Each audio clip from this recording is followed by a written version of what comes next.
Hello students, welcome back to ID training centre. देखिए बेटा, हम लोग का मोल का फिफ्थ लेक्चर तक हम लोगों ने कवर करा। अब फिफ्थ लेक्चर तक हम लोगों ने क्या क्या पढ़ा है? तो हम लोगों ने पहले इंट्रोडक्शन टू मोल पढ़ा है, देन मोल कैसे कैलकुलेट करते हैं for different physical state of matter, like gas के लिए अलग है और लिक्विड और सॉल्यूशन के लिए अलग है, राइट? लिक्विड और सॉलिड के लिए अलग है, राइट? देन उसके बाद में हम लोगों ने नंबर ऑफ मॉलिक्यूल्स और नंबर ऑफ मोल्स और गिवन मास, इनमें इंटर कन्वर्जन देखा है कि मॉलिक्यूल से हम लोग अगर मास गिवन है तो मॉलिक्यूल्स कैसे निकालेंगे, मास गिवन है तो मोल कैसे निकालेंगे, है ना?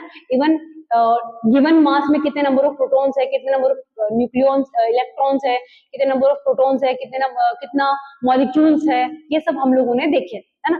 करेक्ट। उसके साथ साथ ही हम लोगों ने परसेंट कंपोजिशन देखा, मिनिमम मॉलिक्यूलर मास देखा। At the same point of time हम लोगों ने क्या देखा है, that is empirical and molecular formula, और कैसे हम लोग bye using the percent composition empirical और मॉलिक्यूलर फॉर्मूला डिराइव कर सकते हैं।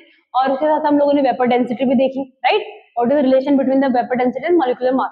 तो यहाँ तक का जो भी पार्ट है बेटा अपना, वो हम लोग क्लासीफाई करते हैं बिफोर स्टोइकियोमेट्री। नाउ आज के लेक्चर में हम लोग क्या पढ़ेंगे बेटा? स्टोइकियोमेट्री पढ़ेंगे, ठीक है? अब देखिए, स्टोइकियोमेट्री में बेसिकली हम लोग क्या क्या पढ़ने वाले हैं, आज के गोल्स क्या है हमारे। पहला हम लोग कवर करेंगे स्टोइकियोमेट्री है क्या, क्या जरूरत है, करेक्ट? देन उससे रिलेटेड कुछ कुछ important terms like limiting reagent और एक्सेस रिएजेंट हम लोग देखेंगे, एंड एक दो क्वेश्चन देखेंगे, ठीक है? चलें आगे। नाउ व्हाट इज स्टोइकियोमेट्री, है ना? तो देखिए बेटा, what is stoichiometry? So stoichiometry is nothing but we can say we are going to analyze a reaction. It's nothing but we can say mole analysis of a chemical reaction. Clear है? क्या बोला मैंने? इसको थोड़ा और elaborate करूंगी मैं। क्या बोल सकते हैं अपन? What is stoichiometry? Analysis of a chemical reaction. Chemical reaction का एनालिसिस इज व्हाट? स्टोइकियोमेट्री। और मैं क्या बोल सकती हूँ? Mole analysis, mole analysis of chemical reaction. This is what? Stoichiometry. This is the meaning of stoichiometry basically. अब देखिए, stoichiometry की जरूरत क्यों पड़ती है? देखिए, जैसे कि मेडिसिन आपने देखा होगा, कभी कभी किसी मेडिसिन का इंग्रेडिएंट्स वगैरह पढ़े होंगे आप लोगों ने, तो सॉरी, उसमें आप लोगों ने देखा होगा कि एक पर्टिकुलर इंग्रेडिएंट फिक्स अमाउंट में, प्रिसाइज एक्यूरेट अमाउंट में है, करेक्ट है ना? तो stoichiometry will help us to measure, it's nothing but we can say measurement, precise और accurate measurement of a product form. और किसी एक प्रोडक्ट को बनाने के लिए, लेट्स सपोज अगर आपको 2 मोल कोई जैसे रिएक्शन है, लेट्स सपोज मैंने रिएक्शन लिखा A gives 2B, एक रिएक्शन है, तो मुझे ये जो केमिकल रिएक्शन हम लोगों को गिवन है, इसमें B के लेट्स सपोज मेरे को 4 मोल चाहिए, तो A के मुझे कितने मोल चाहिए, कितने मोल्स रिक्वायर्ड होंगे या कितना ग्राम रिक्वायर्ड होगा, ये हमें कौन बताएगा? स्टोइकियोमेट्री बताएगी। या कितने मॉलिक्यूल्स रिक्वायर्ड होगा, ये कौन बताएगा हमें? Stoichiometry. So stoichiometry is nothing but we can say analysis of a chemical reaction which provide us the accurate and precise amount of the product form or the reactant required to produce that particular what we can say desired product or desired amount of that particular product. Are you getting my point? मतलब basically अगर आपको B के let's suppose 5 मोल चाहिए, या B के let's suppose 3 molecule चाहिए, या 5 मोल चाहिए लेट्स सपोज, या 10 ग्राम B का चाहिए, तो मेरे को कितने अमाउंट A का लेना पड़ेगा, ये कौन बताएगा? Stoichiometry, correct? This is the meaning of stoichiometry which give us the what? It's nothing but we can say measurement of और प्रिसाइज और accurate measurement of a product formed और reactant required is what? Stoichiometry. तो क्या बोलेंगे अपन? It is a precise and accurate measurement of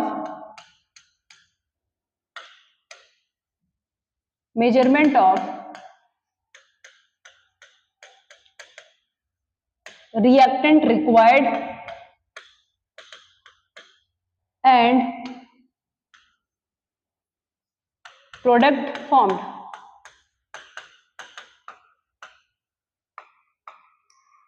this is the meaning of what, stoichiometry.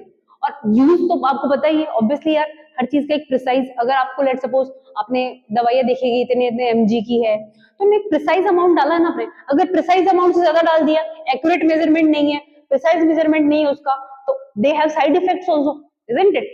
सो यहां से हम लोग को स्टाइक्योमेट्री का एक ही टर्म ध्यान में रखना है, which is what, mole mole analysis बोल लो, या analysis of a chemical reaction बोल लो, या फिर क्या बोल सकते हैं इसको, दैट इज अ प्रिसाइज और accurate measurement of reactant and product species, that's it, that is the meaning of what, stoichiometry.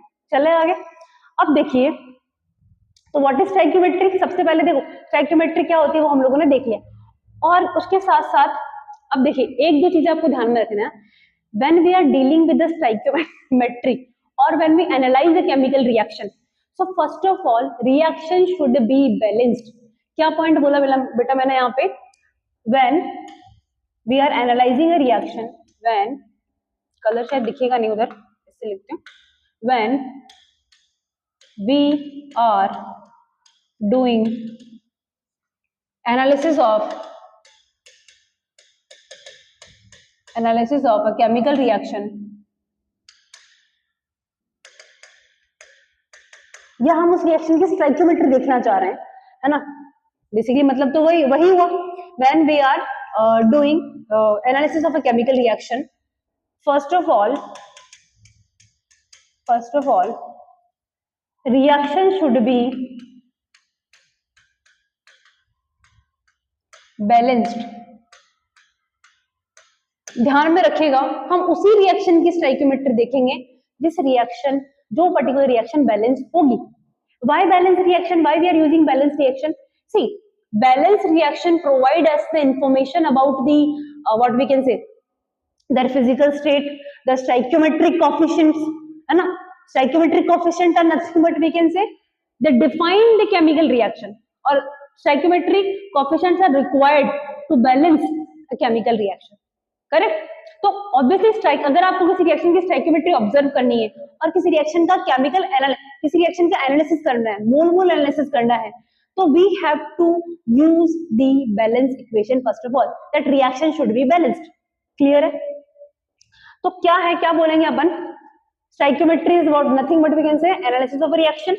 Now use the balanced chemical reaction always, क्या बोला बेटा मैंने, always used balanced chemical reaction, है ना, why, because it provide information about reactant product, also it provide information about what, its physical state, whether it is a liquid, solid or gas, then third point it gives us the information about the stoichiometric coefficient, किसकी information देता है, stoichiometric coefficient की देता है।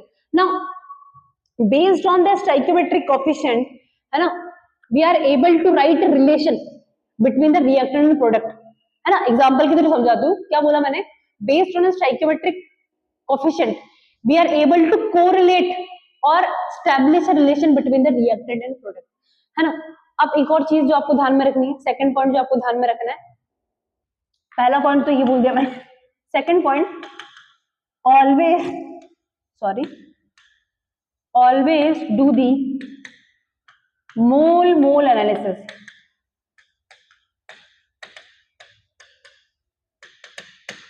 अगर आपको उसका amount ग्राम में भी गिवन है ना किसी रिएक्टेंट और प्रोडक्ट का, तो पहले बेटा उसको मोल में कन्वर्ट करो, ग्राम में हम लोग कभी भी डील नहीं करेंगे। We have to always deal when we are concerned about a particular chemical reaction or stoichiometry of that particular reaction, so we have to always deal in the moles, we will never deal in the mass। इसका reason क्या है, देखिए मास जो है वो एक हर एक species का क्या करता है, वेरी करता है।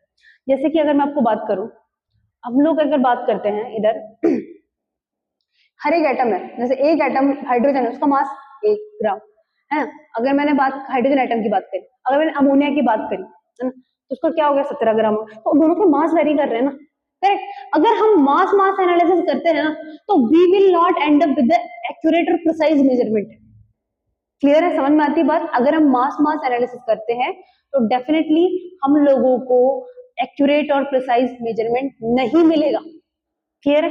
As different different atoms have different different masses and also reaction, कोई भी केमिकल रिएक्शन हो रही है, लेट्स से ये वाली केमिकल रिएक्शन हो रही है, again A plus 2B gives let's suppose 3C, A का मॉलिक्यूल है, B का मॉलिक्यूल है, C का मॉलिक्यूल है, क्लियर? अगर आप इस रिएक्शन को एनालाइज करते हो on the basis of mass, तो बेटा मास थोड़ी रिएक्ट कर रहा है, उस रिएक्शन का मास के बेसिस थोड़ी रिएक्शन हो रही है, रिएक्शन जो हो रही है वो कहां हो रही है? एटॉमिक लेवल पे हो रही है, एटॉमिक लेवल पे हो रही है, या मॉलिक्यूलर लेवल पे हो रही है, या फिर आयंस के लेवल पे हो रही है ना?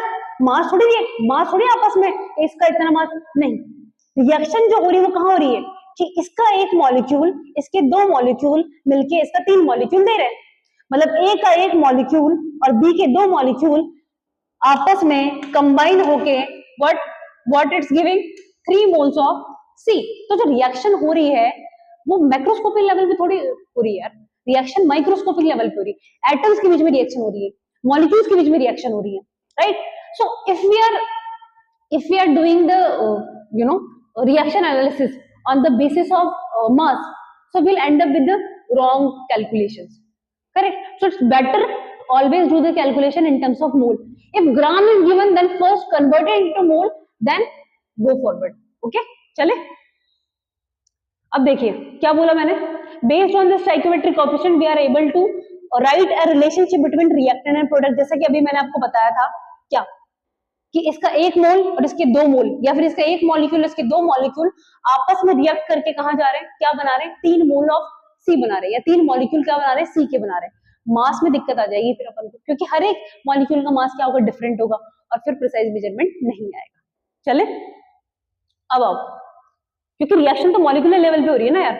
चलिए नोट देखिए क्या लिखा है मैंने यहाँ पे, note in the stoichiometry we always deal in moles not in terms of mass. अभी भी बताया, रीजन भी दिया इसका, आगे चलिए। अब देखिए जैसे कि मैंने यहाँ पे एक रिएक्शन लिखी है, A plus capital A plus small b plus capital B gives C and D, clear है इतना? अब यहाँ पे what are small a small b small c, they are what stoichiometric coefficient. First of all this is nothing but we can say balanced chemical reaction, this is what a balanced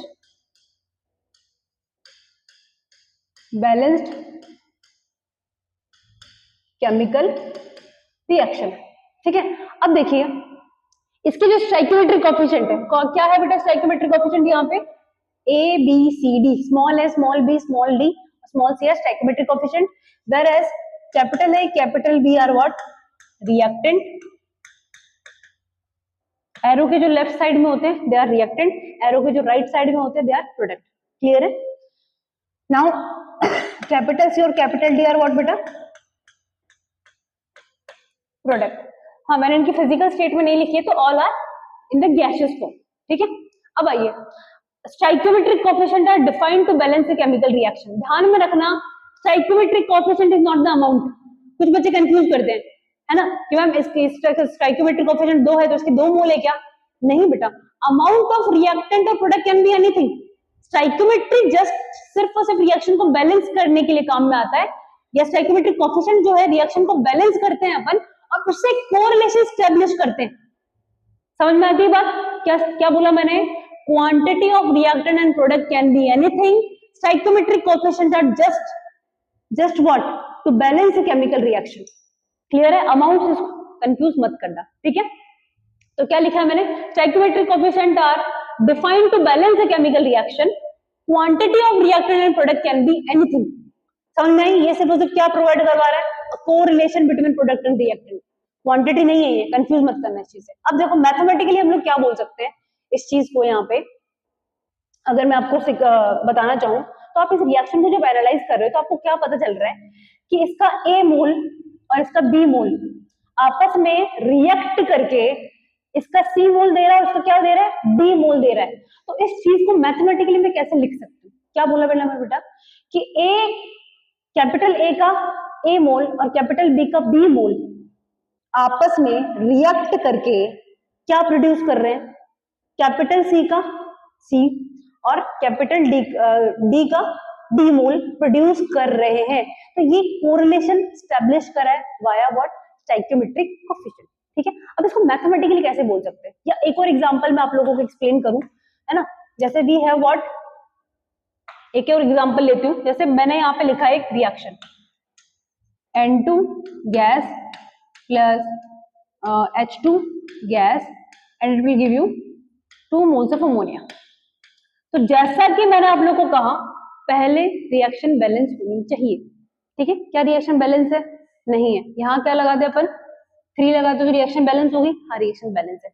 अब आप यहाँ से क्या observe कर पा रहे हो कि इसका 1 मोल और इसके 3 मोल, स्टोइकियोमेट्री से बता रही हूँ, quantity can be anything, I am just establishing A correlation, getting my point, कि इसका 1 मोल और इसका 3 मोल आपस में रिएक्ट करके इसके कितने मोल दे रहे हैं?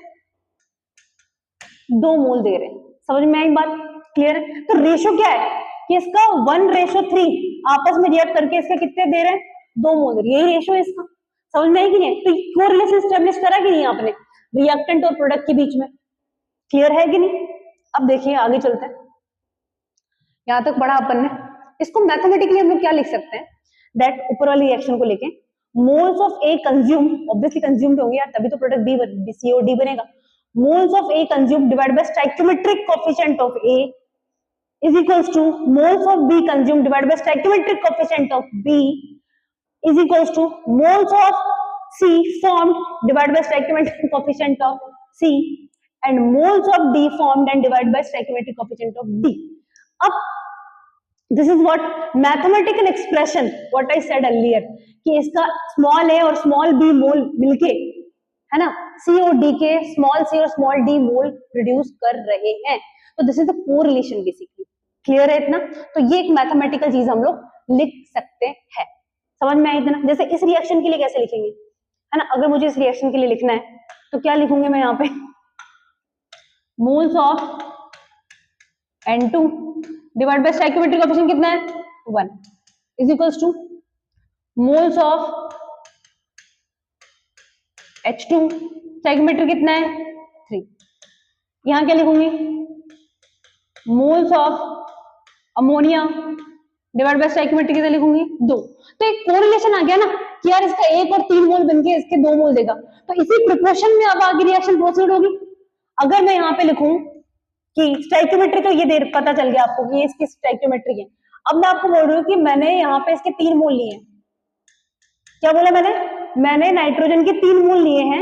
अब मुझे बताओ कि इसके और इसके कितने मोल बनेंगे। तो आप सीधा क्या करोगे, मैम नाइट्रोजन के 3 मोल दिए हैं, यहाँ ये रख दिया, हाइड्रोजन के मोल नहीं पता तो मैंने y मान लिया, डिवाइड बाय 3। इसके 3 मोल के लिए इसके कितने मोल रिक्वायर्ड होंगे? जस्ट ट्रिपल रिक्वायर्ड है, तो y की वैल्यू कितनी आ गई मुझे बताओ, 3 × 3, तो y की वैल्यू कितनी आ गई? 9 आई कि नहीं, ये बताइए, आई कि नहीं? अब देखो फिर किसके मोल गिवन है आपको, अगेन नाइट्रोजन के मोल गिवन है। भाई ये चीज समझ में आती कि नहीं आती? अब इधर देखो आपको किसके मोल गिवन है, यहाँ पे नाइट्रोजन कितने मोल बने इनिशियली? 3 मोल, स्टोइकियोमेट्री 1।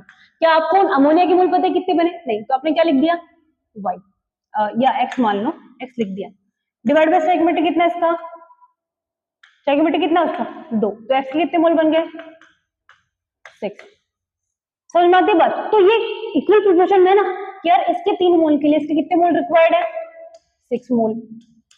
सही बात है कि नहीं? और इसका 1 और 3 मोल मिलके इसके 2 मोल दे रहा है, तो इसको 3 और 6 मोल मिलके कितने मोल देगा बेटा? कितने मोल देगा इसके? कुछ गलत करा क्या मैंने? हाँ ठीक है, इसके कितने मोल मिलेंगे? 6 मोल ही मिलेंगे इसके। सही बात है कि नहीं? इज इट क्लियर और नॉट? इसके 9 मोल भी ना, इसका इधर 9 लिखना बेटा, इसके 9 मोल है और इसके कितने मोल बन गए? 6 मोल बन गए। समझ में आती कि नहीं आती बात? तो ऐसे स्टोइकियोमेट्री वर्क करती है और ऐसे स्टोइकियोमेट्रिक कोएफिशिएंट हेल्प करते हैं किसी रिएक्शन को एनालाइज करने में। समझ में आती है बात? क्लियर है? आगे चले। अब देखो इधर, अब देखो जैसे ये रिएक्शन, सेम क्वेश्चन मैंने आप लोगों को फिर से देखते हुए, N2 + H2 give 2N। Again balance है क्या? नहीं बैलेंस है, तो पहले आप क्या करोगे, इसको बैलेंस कर लो। ठीक है, बैलेंस होगी मैम। बैलेंस करने के बाद में मैंने आपको क्या बोला है कि रिएक्शन का ऑलवेज हमें डील करना है मोल्स में। मोल नहीं भी गिवन है तो पहले उसको कन्वर्ट करो, मोल में, तभी आगे बढ़ना है अपन को। अब इस रिएक्शन में क्या इसका 1 और इसका 3 मोल मिलकर इसके 2 मोल देते हैं, ठीक है। अब इसने पूछा है if we have 10 moles of N2 how many moles of H2 and how many moles of ammonia will produce. तो कुछ नहीं करना है, सीधा सीधा रिएक्शन लिखो। क्या लिखेंगे, मोल्स ऑफ N2 स्टोइकियोमेट्री 1, वही moles of H2 stoichiometry 3, moles of ammonia stoichiometry 2। तो इसका कितना मोल दिया है पहले ये कैलकुलेट करते हैं, ये सब आपस में बराबर है, सही बात है कि नहीं, आपस में इक्वल है, तो ये इनसे मिल गई तो ये बना है ना यार, तो लॉ ऑफ मास कंजर्वेशन, ठीक है। अब देखो इधर, यहाँ पे क्या आएगा, इसके कितने मोल दिए 10 मोल डिवाइड बाई 1, इसका कितना नहीं पता तो मैंने इसको x मान लिया, डिवाइड बाई 3, तो x की वैल्यू कितनी आ गई, कितने मोल आ गए 30, सही बात है कि नहीं। इसको मैंने x मान लिया हाइड्रोजन का, तो this is what moles of hydrogen, moles of hydrogen.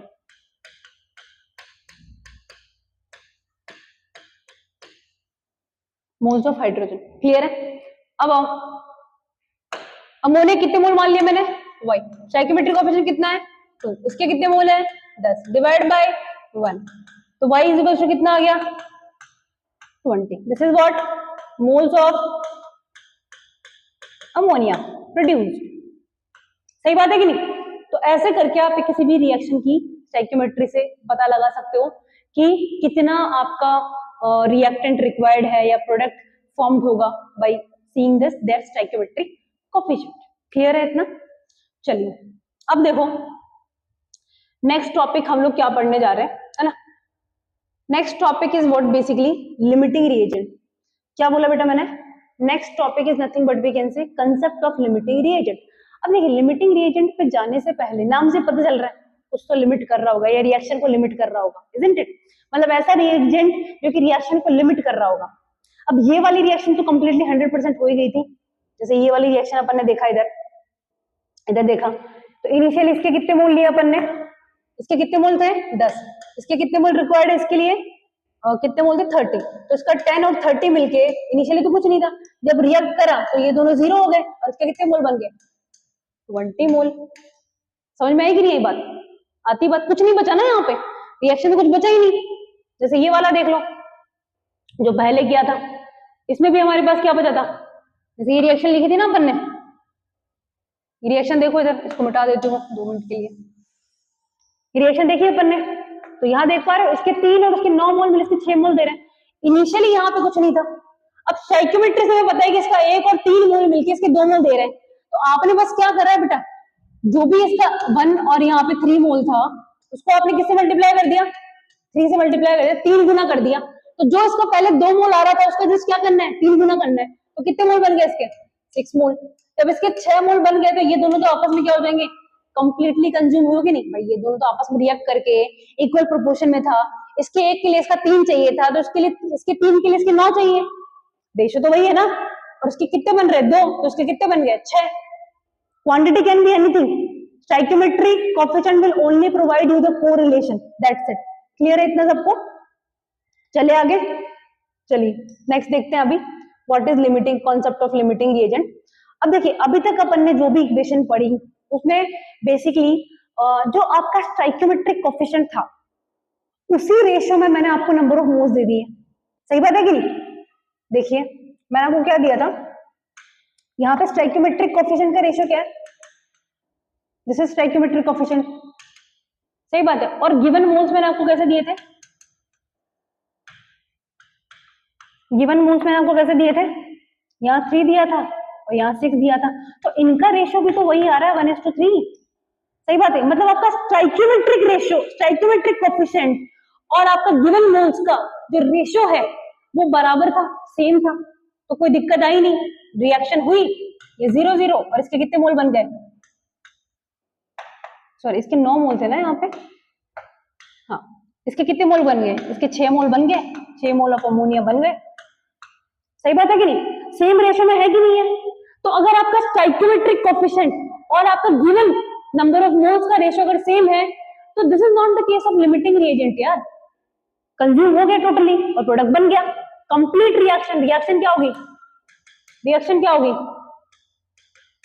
Complete, 0 0 बच गए, यहाँ पे भी 0, यहाँ पे भी 0, इसके 6 मोल बन गए, क्या दिक्कत आई, कोई दिक्कत, कोई कुछ बचा है क्या यहाँ पे, नहीं, खत्म हो गए, इसमें कन्वर्ट हो गए सारे के। तो this is not the case of limiting, कोई लिमिट कर रहा है क्या रिएक्शन, नहीं। अब देखो लिमिटिंग एजेंट का केस होता क्या है, आइडेंटिफाई कैसे करना है वो अपन देखते हैं, ठीक है। ध्यान में रखना, उस केस को लिमिटिंग रिएजेंट का केस नहीं बोलेंगे जिसमें उसका स्टाइकियोमेट्रिक कोएफिशिएंट का जो रेशो है रिएक्टेंट्स का, वही रेशो अगर आपके गिवन नंबर ऑफ मोल्स का है, तो this is not the case of limiting reagent. Clear है इतना, यहाँ कोई भी लिमिटिंग रिएजेंट नहीं है। क्या लिखेंगे, बड़े बड़े अक्षरों में लिख देते हैं, not the case of LR, LR stand for limiting reagent, ठीक है। अभी पढ़ाते हैं, अभी देखो क्या है। अब आप लोग भी देखिए, सेम रिएक्शन को लेके चलते हैं, मैं फिर से लिखती हूँ। पहली बात तो रिएक्शन बैलेंस होनी चाहिए और मोल्स में डील करेंगे, ये आपको पता होना चाहिए, ये तो बेसिक क्राइटेरिया है स्टाइकियोमेट्री को पढ़ने का। अब पहले आप स्टाइकियोमेट्रिक कोएफिशिएंट लिख लो रिएक्शन के, 1 3 और 2 लिख लिया, आपको पता चले इसका 1 और 3 मोल मिलके इसके 2 मोल बने, ठीक है। फिर मैंने आपको यहाँ पे दिए गिवन मोल्स, गिवन मोल्स, और गिवन मोल्स में मैंने बोला कि यार इसके 2 मोल है ना, और इसके 6 मोल है, और यहाँ इसके 4 मोल बन गए। तो मुझे को बताओ, या फिर एक बार ये हटा ही देते हैं अपन इधर से, है ना, मुझे को बताओ इसका स्टाइकियोमेट्रिक रेशियो क्या है, 1:3। यहाँ जो गिवन मोल्स उनका रेशियो भी क्या है, 1:3, तो दोनों बराबर है। तो इसके यहाँ पे कितने मोल बन जाएंगे, इसके 2 मोल बनेंगे, और इसके कितने मोल बन जाएंगे, 4 मोल बन जाएंगे। तो ये तो आप आराम से बता सकते हो बाई रीडिंग द स्टाइकियोमेट्रिक, यार इसका 1 और 3 मिलके इसका 2 मोल बना रहे हैं, तो इसका 2 और 6 मोल मिलके कितना बनाएगा, ऑब्वियसली 4 मोल। जस्ट आपने यहाँ से जहां जब आप मूव करें तो आपने क्या करा है, डबल ही तो करा है, तो डबल कर दो अमाउंट को, क्या दिक्कत है। लेकिन अगर मैं आपको अब ये बोलूं यहाँ पे कि इसका 5 मोल है, गिवन मोल मैंने चेंज कर दिया, यहाँ लिखती हूँ मैं गिवन मोल, तो मैंने यहाँ पे लिख दिया 5 मोल, इसके 5 मोल दे दिया और इसका 2 मोल दे दिया, या लेट्स सपोज थोड़ा इसका 3 मोल दे दिया, ठीक है, इसका 5 मोल दे दिया, इसका 3 मोल दे दिया। अब दिक्कत आ गई, अब कैसे डिसाइड करोगे, है ना। पहले तो इसका 1 और 3 था, सेम स्टाइकियोमेट्रिक रेशियो था, इसका इसके अकॉर्डिंग डिसाइड करूं कि इसके अकॉर्डिंग डिसाइड करूं कि इसके 1 मोल से इसका 2 मोल बन रहा है, तो उसके 5 मोल से इसका कितना मोल बनेगा, 10 मोल। तो अमोनिया का अमाउंट क्या आ रहा है, अगर if I am deciding, if I am या इफ वी डिसाइड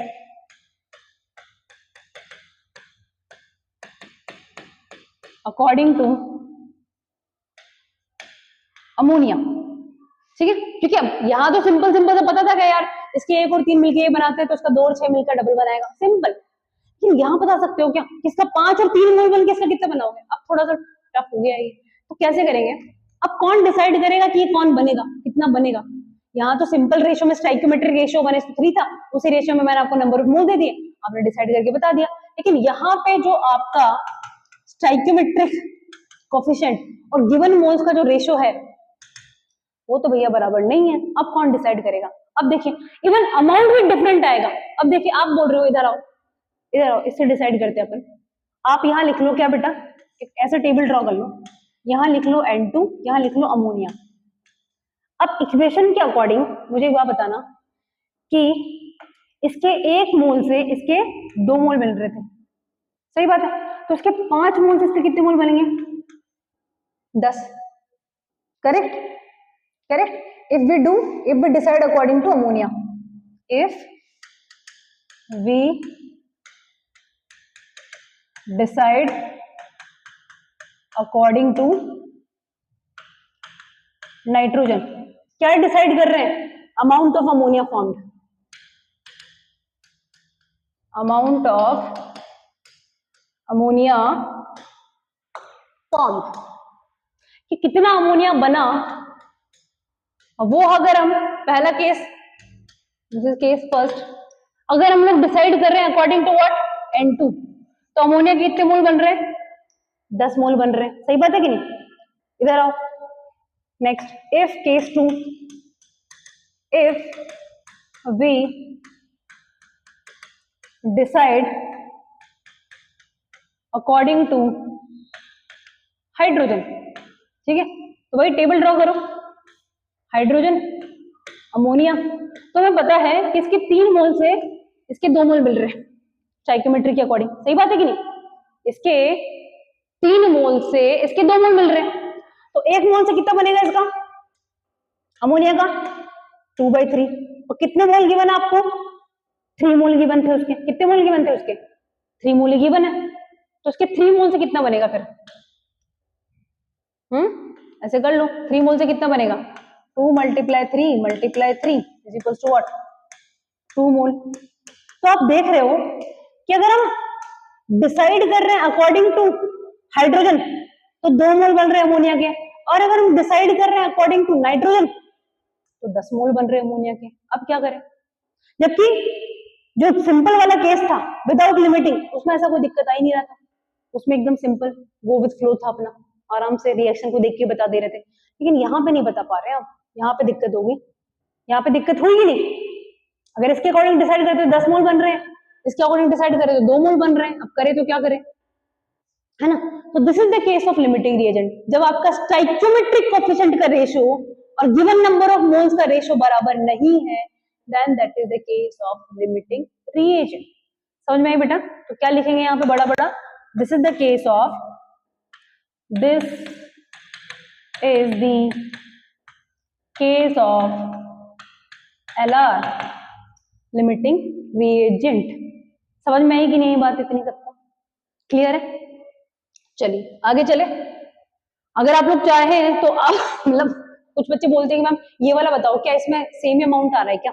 मतलब दोनों से मैं दोनों से डिसाइड करूं तो क्या 4 मोल ही आ रहे हैं क्या इसका? तो वो भी चेक कर लेते ना यार, क्या दिक्कत? चेक करो, आप लिखो कितने था, N2 3H2। वैसे तो डायरेक्ट दिख रहा है और कुछ बच्चे बोलते हैं तो इसलिए मैं बता देती हूँ। आपने इसके कितना मोल लिया था? 2। इसका कितना लिया था? 6 मोल। इसके कितने बन रहे थे? 4 मोल।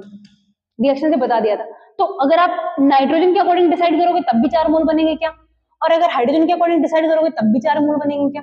वो देखते हैं अपन। देखो जरा, अगर नाइट्रोजन के अकॉर्डिंग डिसाइड करा N2 और अमोनिया, तो इसके 1 मोल से इसके 2 मोल बन रहे हैं, तो 2 से कितने बनेंगे? 4। सीधी बात। हाइड्रोजन के अकॉर्डिंग डिसाइड करो, और यहाँ पे क्या लिखूं? अमोनिया। इसके 3 से इसके 2 बन रहे थे, तो 1 से कितना बनेगा? 2/3। तो 6 से कितना बनेगा? 2 × 3 × 6 कितना आ रहा है? कटपिटा के 2 4। Not the case of limiting reagent, दोनों सेम ही आ रहा है। समझ में आएगी नहीं ये बात? चलो आगे चले। तो बेसिकली आइडेंटिफिकेशन कैसे करना है लिमिटिंग रिएजेंट का? तो क्या लिखा मैंने?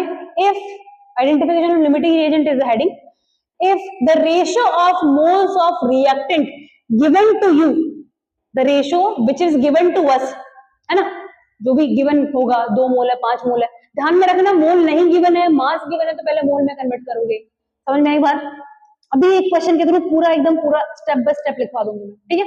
अब देखो इधर, if the ratio of moles of reactant given to you, जो अपन को गिवन है, is not the same as the ratio of the respective stoichiometric coefficient, अभी भी देखा है, then it is the case of limiting reagent, and if they are same, not the case of LR।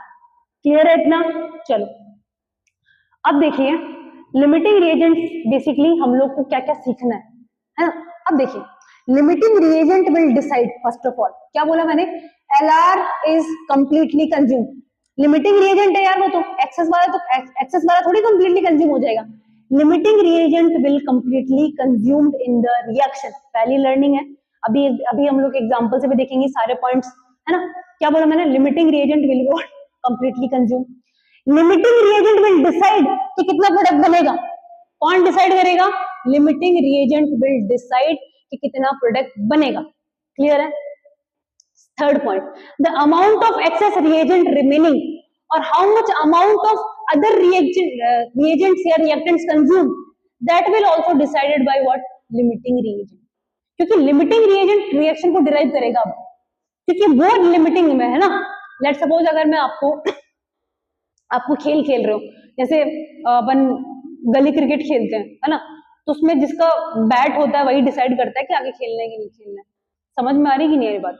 तो वैसे ये limiting reagent, आगे खेलना है कि नहीं खेल रहे हैं वो बैट वाला डिसाइड करेगा। समझ में आती कि नहीं आती बात? तो वैसे ये limiting reagent will decide basically कि आगे रिएक्शन होगी कि नहीं होगी और कितनी होगी। ठीक है, चलो अब हम लोग क्या करते हैं, अब एक एग्जाम्पल के थ्रू समझते हैं सारी चीजों को। ठीक है, चलो अब पहली बात तो लिमिटिंग निकालते कैसे है वो भी आप लोग थोड़ा देख लेते हैं अपन।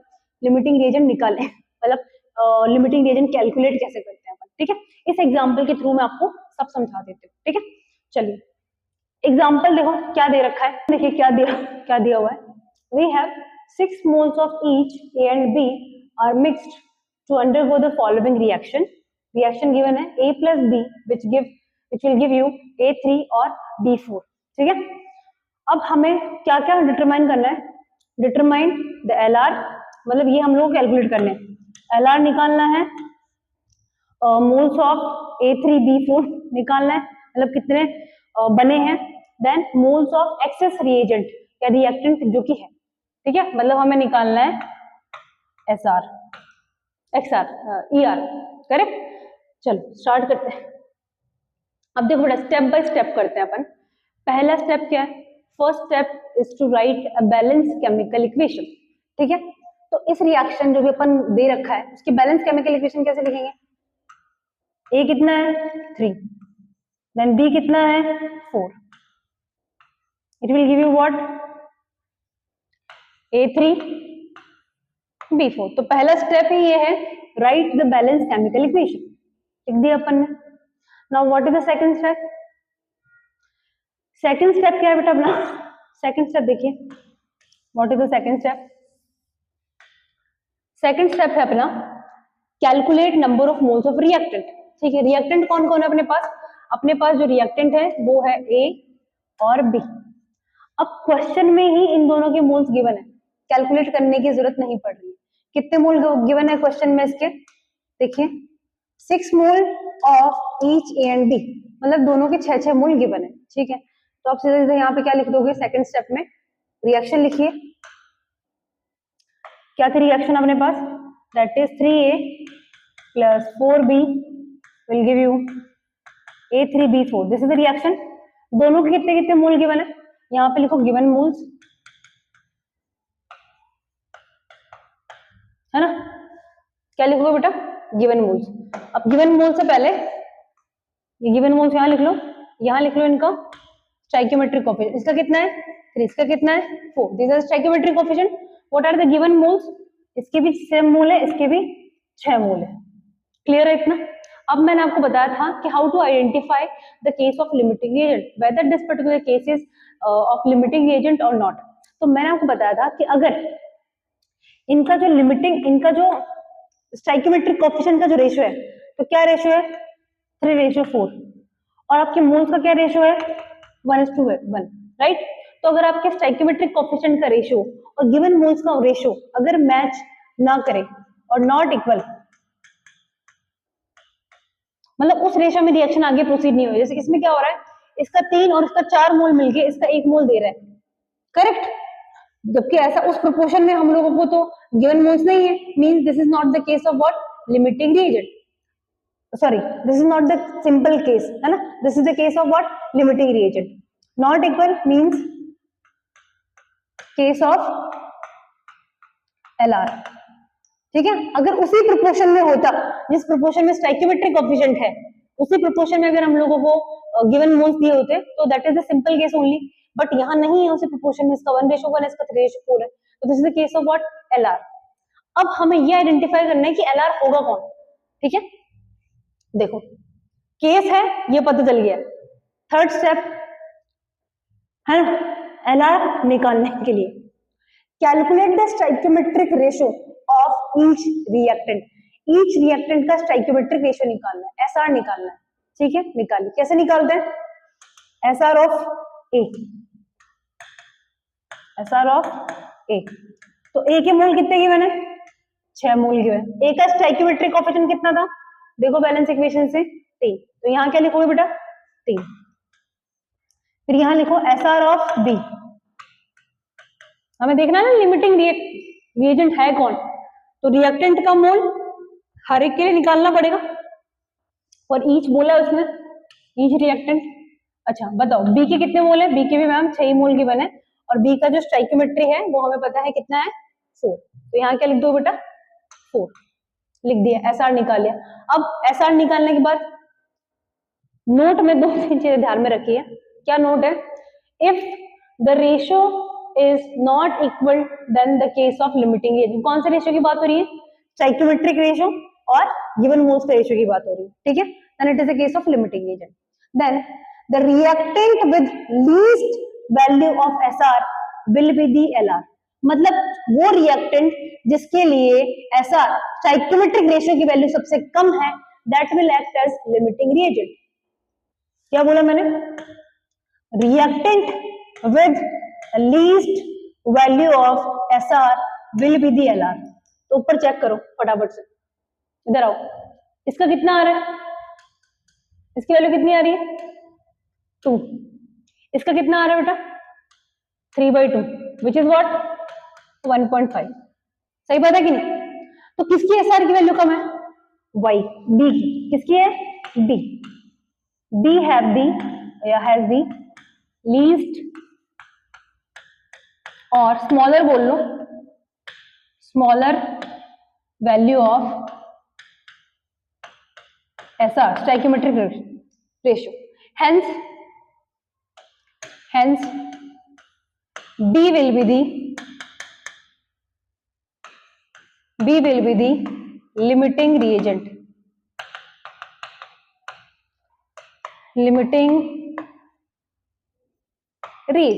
तो ये पता चल गया। एसआर निकाल के चेक करना है, एसआर निकाला पता चला B is the limiting reagent, खत्म बात, यहीं तक काम। उसके बाद what will be the next step? Next step is the key learnings और key points of what we can say limiting reagent. क्या बोला मैंने? Limiting reagent will completely consume in the reaction, limiting reagent will decide how much product will form and limiting reagent will decide how much reactant other reactants will consumed और remaining. सही बात है? चलो start करते हैं। देखो इधर, अब फोर्थ स्टेप क्या है? Do the mole analysis using की पॉइंट्स। की पॉइंट्स वही जो कि अभी मैंने रिपीट करे, 3 पॉइंट्स। क्या क्या रिपीट करे मैंने बेटा? अभी की पॉइंट्स क्या क्या बोले? Limiting reagent will be completely consume in the reaction, limiting reagent will decide, गली क्रिकेट में जिसके पास बैट है वही डिसाइड करता है, सिमिलरली, ठीक है? रिएक्शन लिखो, क्या था?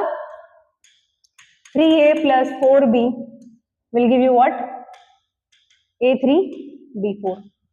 कौन LR है वो आपने डिसाइड कर लिया, B is the LR।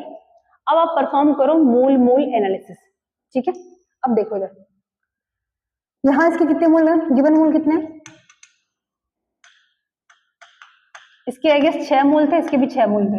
अभी अता पता है नहीं, रिएक्शन जस्ट स्टार्ट ही हुआ, ठीक है? 6 मोल 6 मोल। अब मैंने जैसा कि आपको बोला था, B विल डिसाइड कि कितना प्रोडक्ट बनेगा और B विल डिसाइड कि कितना A बचेगा, ठीक है? तो आप मोल मोल एनालिसिस परफॉर्म करो। B डिसाइड करेगा तो B के अकॉर्डिंग लेना है। अब आपको पता है यहाँ पे B ले लो और यहाँ पे क्या ले लो? A3B4। स्टोइकियोमेट्री के अकॉर्डिंग इसके 4 मोल से इसका 1 मोल बन रहा है, सही बात है? तो उसके 1 मोल से कितना मोल बनेगा इसका? 1/4। तो बेटा 6 मोल से कितना बनेगा इसका? 6 मोल से कितना बनेगा? 6/4 which is equals to what? 3/2 mole of A3B4। Clear है? इतना कितना बन रहा है? 3/4। समझ में आती हो? 4 से 1 बना है तो 1 से कितना बनेगा? 1/4। तो 6 से कितना बनेगा? इतना। तो कितने मोल बन गए इसके? अगर इसको मैं थोड़ा साइड में लिख दूं, ये एनालिसिस इधर, ये एनालिसिस मैंने इधर परफॉर्म करा है साइड में, तो इधर लिख देते थोड़ा नीचे, 1 मिनट दीजिए। रफ में कहीं तो साइड में कर लेना, है ना? इधर लिख दिया मैंने, ठीक है? तो इसके कितने मोल बचे? ये तो कंप्लीटली कंज्यूम हो जाएगा, ये तो 0 हो गया। और इसके कितने मोल बन गए? 3/2 मोल्स। क्लियर है इतना? अब इसके कितने मोल बचे? ये तो कंप्लीटली कंज्यूम नहीं हुआ ना, एक्सेस में है ये तो। भाई इसके 3 मोल के लिए इसके 4 मोल चाहिए, इसके 6 मोल के लिए इसके कितने मोल चाहिए? उसी रेशो में चाहिए, उस रेशो में नहीं है, तो लिमिटिंग एजेंट केस है। अब देखो इधर, इधर लिखो आप लोग बी और इधर लिखो आप ए। मुझे बताओ इसके 4 मोल से इसके 3 मोल रिक्वायर्ड, इसके 4 मोल के लिए इसके 3 मोल रिक्वायर्ड है कि नहीं, मुझे बताओ। इसके 4 मोल के लिए इसके 3 मोल रिक्वायर्ड है, ठीक है। तो 1 मोल के लिए ए के कितने मोल रिक्वायर्ड है, 3/4। तो 6 के लिए कितना रिक्वायर्ड होगा, 3/4 मल्टीप्लाई 6 कितना हो गया, 18/4। या क्या मैं लिख दूं उसको 9/2 लिखा जा सकता है, 9/2, ठीक है। तो इसका क्या लिखेंगे, इसके कितने मोल रिक्वायर्ड है, 9/2, सही बात है। तो 6 माइनस क्या करना पड़ेगा अपन को, 9/2। क्लियर है इतना, या इसको और कटपिट करना चाहो तो वो एक अलग बात है। क्लियर है कि नहीं इतना मुझे बताइए। हाँ चले आगे, ठीक है। तो इसको फिर कैलकुलेट कर लेना। तो दिस, तो इसके कितने मोल बन गए, 3/2, इसका 0, इसके कितने कितने बचे, इसके 6 माइनस 9/2, तो मतलब 12 माइनस 9/2 अराउंड 3/2, 3/2 इसके बच गए, 3/2 इसके बच गए, 9/6 कंज्यूम हो गए और 3/2 इसके बन गए, और ये तो कंप्लीटली कंज्यूम हो ही गया है by performing this particular mole analysis in the reaction, ठीक है। क्लियर है, ठीक है। और थोड़ा इसको सॉल्व करके लिखना चाहो तो लिख लो यार, इसके 1.5 क्या हुए बचे हैं और इसके 1.5 बने हैं और ये टोटली कंज्यूम। तो ऑब्वियसली क्या आंसर करना था अपन को, देखो फटाफट से जो 3 क्वेश्चन मैंने ऊपर लिखे थे। डिटरमाइन एलआर, तो एलआर कौन है यहाँ पे, बी। फिर क्या पूछा है अपन से, मोल्स ऑफ A3B4 फॉर्म, कितने बने थे बेटा, 1.5 मोल्स बने थे। मोल्स ऑफ एक्सेस रिएक्टेंट मतलब कंज्यूम लिख लेते हो, चलो कंज्यूम्ड है ना, तो that is around I guess 9/2 था, ठीक है। और फॉर्म्ड कंज्यूम 9/2 था और रिमेनिंग कितना था, रिमेनिंग था अपना 1.5 के आसपास, ठीक है। और विच वन इज एक्सेस रिएजेंट, तो पता ही है एक्सेस रिएजेंट कौन है, ए है। तो तीनों को आप सिंपली आंसर कर सकते हो। एक और क्वेश्चन देखते हैं। नेक्स्ट क्वेश्चन देखिए क्या दे रखा आप लोगों को, we have what 28 gram lithium is mixed with the 48 gram of O2 to react according to this reaction, ठीक है। चलिए अब सबसे पहला स्टेप मैंने क्या बोला आप लोगों को बेटा, सबसे पहले आप देख लो इधर, what was the first step, first step was the balance the chemical reaction, given chemical reaction, is this reaction balanced, yes this reaction is balanced, दो इसके हाँ ऑल रिएक्शन में balance. Then what I said, जब reaction balance हो जाए तो आपको क्या चेक करना है, स्टाइकियोमेट्रिक रेशियो, स्टाइकियोमेट्रिक कोफिशिएंट लिख लो इसके, स्टाइकियोमेट्रिक कोफिशिएंट कितने इसके, इसका 4 है और इसका 1 है, ठीक है। गिवन मोल्स कितने हैं,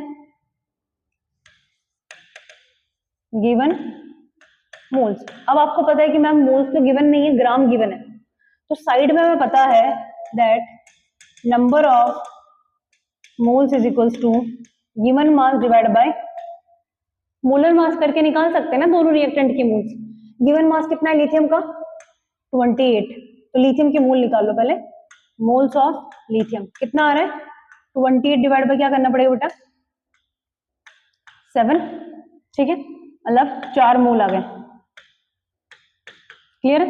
तो लिथियम के कितने मोल आ गए, 4, ठीक है।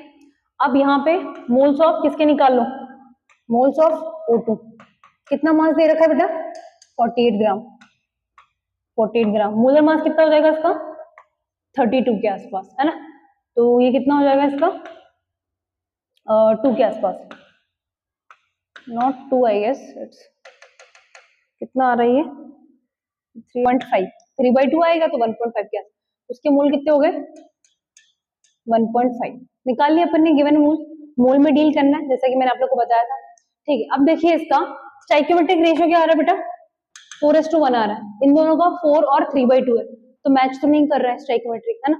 Case of what, case of LR. अब एलआर होगा कौन, वो कैसे डिसाइड करना है, बाय स्टाइकियोमेट्रिक रेशियो, तो निकाल लो एसआर की वैल्यू, एसआर निकालो क्या है 4 डिवाइड बाय 4, भाई 4 ही गिवन मोल्स है और 4 ही इसका रेशियो है। इसके मोल कितने हैं 1.5 और रेशियो कितना है 1। तो ऑब्वियसली इनमें से लीस्ट कौन सा है, विच वन इज लीस्ट, यहाँ कितना आ गया 1, यहाँ कितना आ गया 1.5, सही बात है कि नहीं। So which one is limiting, which one is least, this one is least. SR ratio किसका कम है, लिथियम का। तो क्या लिख सकते हैं हम, lithium is the limiting reagent, lithium is the LR। Now lithium will decide कि कितना Li2 बनेगा, सही बात है। क्वेश्चन तो ये पूछा सॉरी कि इतना इतना दे रखा है, हाउ मेनी ग्राम्स, थोड़ा लिखा नहीं मैंने, क्वेश्चन ये how many grams of Li2O formed, ठीक है, Li2 कितना बनेगा यही क्वेश्चन। तो सबसे पहले तो अपन ने यही करा, LR डिसाइड कर लिया, विच one is LR, lithium is LR, ठीक है। फिर से रिएक्शन लिखो, आओ इधर, रिएक्शन क्या है, Li plus O2 will give you 2Li2, that is 4। इसके कितने मोल गिवन थे बेटा 4 मोल, इसके कितने गिवन मोल थे 1.5, these are the given moles। फिर अपन ने क्या डिसाइड किया, मतलब क्या हम लोगों की ऑब्जर्वेशन से मिला कि लिमिटिंग रिएजेंट कौन है, lithium is the limiting reagent. Now lithium will decide कि कितना Li2O बनेगा, सही बात है। चलो अब आपको पता है, इधर परफॉर्म करो, इधर लिथियम लिखो, इधर Li2O लिखो। आपको पता है कि इसके 4 मोल से इसका 1 मोल 2 मोल बन रहे हैं, सही बात है कि नहीं। तो इसके 1 मोल से कितना बनेगा, डायरेक्ट ही आ गया, ये तो कुछ करने की जरूरत ही नहीं है। इसके 4 मोल से इसके 2 मोल बन रहे हैं, तो गिवन मोल भी तो 4 ही है, स्टोइकियोमेट्री के अकॉर्डिंग इसके 4 से 2 बन रहे हैं और गिवन मोल्स भी 4 है, तो 4 से कितना बनेगा इसका 2 मोल ही बनेगा यार, 2 मोल बन गए किसके। तो क्या बोला हम लोगों ने, 2 मोल्स ऑफ Li2O फॉर्म्ड, ठीक है, बन गए, इतना समझ में आया था। तो ये तो कंप्लीटली कंज्यूम हो जाएगा, है ना, ये तो खत्म हो गया कंप्लीटली, क्या हो गया 0। अब ये कितना बचा ये भी देख ही लेते हैं। तो हमें पता है, यहाँ पे लिखो Li, यहाँ लिखो O2। अब इसके 4 के लिए इसका 1 रिक्वायर्ड है, 4 के लिए 1 रिक्वायर्ड है और गिवन कितना है 1.5। तो क्या करेंगे बेटा 3/2 माइनस 1 कर देंगे, तो कितना बच जाएगा ये आपके पास 1/2, तो इसका 0.5 बच जाएगा, क्लियर है कि नहीं। तो एक्सेस रिएजेंट कितना बचा है 1/2, ये कंप्लीटली कंज्यूम हो गया। इसके कितने मोल बन गए 2 मोल। लेकिन क्वेश्चन में आपसे 2 मोल नहीं पूछा है, उसने पूछा कितने ग्राम Li2O फॉर्म्ड हुए हैं, सही बात है कि नहीं। तो हमें फिर से पता है कि यार अगर मोल पता है तो ग्राम निकालना कोई बड़ी बात नहीं है, by using the formula that is number of moles of Li2O is equals to given mass of Li2O, ये तो निकालना ही है, ठीक है, और मोलर मास ऑफ Li2O। तो इधर देखो फटाफट से, नंबर ऑफ मोल कितने हैं 2 मोल है, गिवन मास W तो निकालना ही है ग्राम में, मोलर मास निकाल लो Li2O का, तो 7 + 7 मल्टीप्लाई 7 14 प्लस व्हाट 16, ठीक है। और यहां से आप W निकाल लोगे जब आप क्या करोगे 2 मल्टीप्लाई